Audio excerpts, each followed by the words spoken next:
ఏ విధంగా కొట్టారో చూడండి. SI rowdy SI Anji Reddy చెప్తున్నా, అంజిరెడ్డి జాగ్రత్త, ఇబ్బంది పడతావు.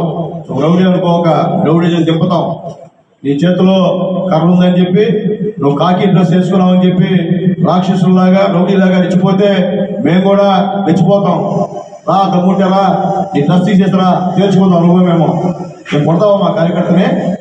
ధైర్యం నీకు? ఎందుకు కొట్టావు? కొట్టి మళ్ళీ వైఎస్ఆర్సీపీకి అప్పచెప్తావా? ఏమనుకుంటావు నువ్వు? గవర్నమెంట్ చేతులు తీసుకున్నావా, లేకపోతే మీ ఇంట్లో మీ బంధువులు మీ సొంత వాళ్ళు డబ్బులు తీసుకున్నావా? మా చేతులు తీసుకుంటా ఒక ఆఫీసర్గా ఉండి నిష్ట ప్రకారంగా వైఎస్ఆర్సీపీ కార్యకర్తలు కొడతావా? నువ్వు ఆడ మనిషిని. ఈ అమ్మాయిని మొత్తం లెక్క వచ్చిన కొట్టాడు, అమ్మాయిని కూడా ఆడ మనిషిని కొట్టాడు. మేము హాస్పిటల్లో చేర్చి ఎమ్మెల్సీ ఇస్తే ఎంతవరకు కేసు కట్టలా, ఆలోచించాను, ఇంతవరకు కేసు కూడా కట్టలా.